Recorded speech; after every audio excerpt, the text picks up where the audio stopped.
আপোনালোকৰ ষ্ট্ৰেটেজিকেলি ইয়াতে কি হ'ব না তেওঁলোকৰ কৌশলৰ লগত আমাৰ কৌশলৰ মিল নাই আমি তেওঁলোকৰ বিপৰীতে ইলেকশ্যন খেলোঁ গতিকে তেওঁলোকে কি কৌশল লৈছে কি আলোচনা কৰিছে আমাৰ লগত কৰি আলোচনা কৰা তেওঁলোকে কৌশল লোৱা নাই গতিকে ভাৰতীয় জনতা পাৰ্টিৰ তেওঁলোকৰ এটা একেবাৰে সাংঘাতিক ধৰণে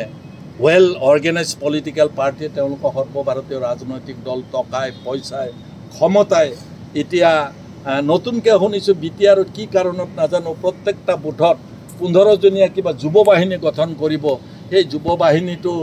কি কাৰণত গঠন কৰিব আজিৰ দিনটোত কিন্তু প্ৰশ্নবোধক চিন যিয়ে নহওক সেই যুৱ বাহিনীটো গঠন কৰি তেওঁলোকে সম্পূৰ্ণ শক্তিৰে নিৰ্বাচন খেলিব বিচাৰিছে গতিকে তেওঁলোকৰ ষ্ট্ৰেটেজি তেওঁলোকে কৰিছে আমাৰ ষ্ট্ৰেটেজি আমি কৰিছোঁ মই ভাবোঁ তেওঁলোকৰ ষ্ট্ৰেটেজিত আমি ভৰি দিয়া উচিত হ'ব বুলি আমি নাভাবোঁ আমিতো এতিয়া আমাৰ বিৰুদ্ধে যিবিলাকে নমিনেশ্যন দিব সকলো ৰাজনৈতিক বিৰুদ্ধে আমি নিৰ্বাচন খেলিব লাগে কংগ্ৰেছো হ'ব পাৰে বিজেপি ইউপিপিএল আক্ৰমণটো কাম কৰা নকৰাটোতো চৰকাৰৰ ওপৰতে নিৰ্ভৰ কৰিব আমি চৰকাৰকে দুখ দিম প্ৰমোদ বড়ো ডাঙৰীয়া তাত চৰকাৰ চলাইছে প্ৰমোদ বড়োৰ লগত তাত বিজেপিৰ বিলাক আছে বিজেপিৰ MCL বিলাক আছে গতিকে প্ৰমোদ বড়োৰ নেতৃত্বত থকা চৰকাৰখনকে আমি গালি পাৰিব লাগিব তাত যি পাৰ্টিয়ে নাথাকক এই মুহূৰ্তত মই আমাৰ যেহেতু কোনো আলোচনাই হোৱা নাই এই বিষয়ে কংগ্ৰেছে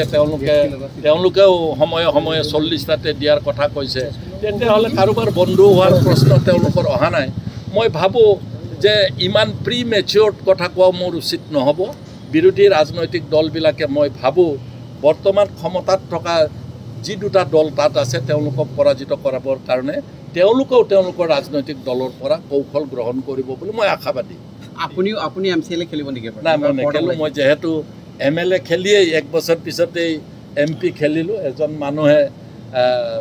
3-4টা 5 বছৰত নিৰ্বাচন খেলাটো সম্ভৱ নহয় মোৰ বাহিৰে বাকী MLA বাকী ex-MLA তেওঁলোকে প্ৰায়বিলাকে আমাৰ নিৰ্বাচন খেলে